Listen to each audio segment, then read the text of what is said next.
2 பிடி சுண்டக்காய், பச்சை மிளகாய் ஒரு 5, 2 முழு பூண்டு, ஒரு பெரிய தக்காளி, ஒரு பெரிய வெங்காயம், 50 கிராம் பைத்தம்பருப்பு, கடைஞ்சல், சுண்டக்காய் கடைஞ்சல், பருப்பு, பச்சை மிளகாய்,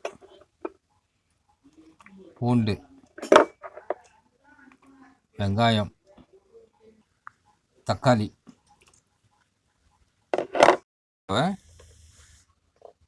நசுக்கி அதில் இருக்கிற விதையெல்லாம் எடுத்துடணும். விதையெல்லாம் எடுத்துட்டு தான் நம்ம போடணும். இதில்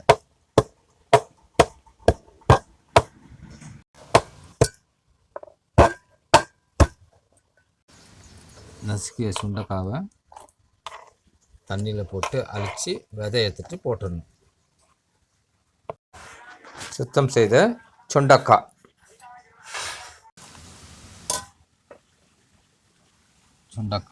சுத்தம் செய்த சுண்டக்காய், தண்ணி, மஞ்சள் தூள்,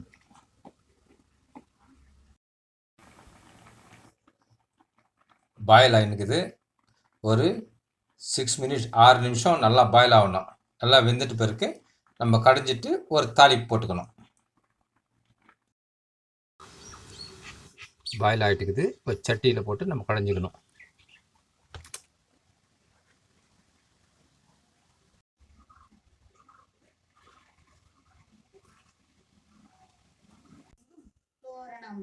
தேவைக்கேற்ப உப்பு சேர்த்துக்கணும்.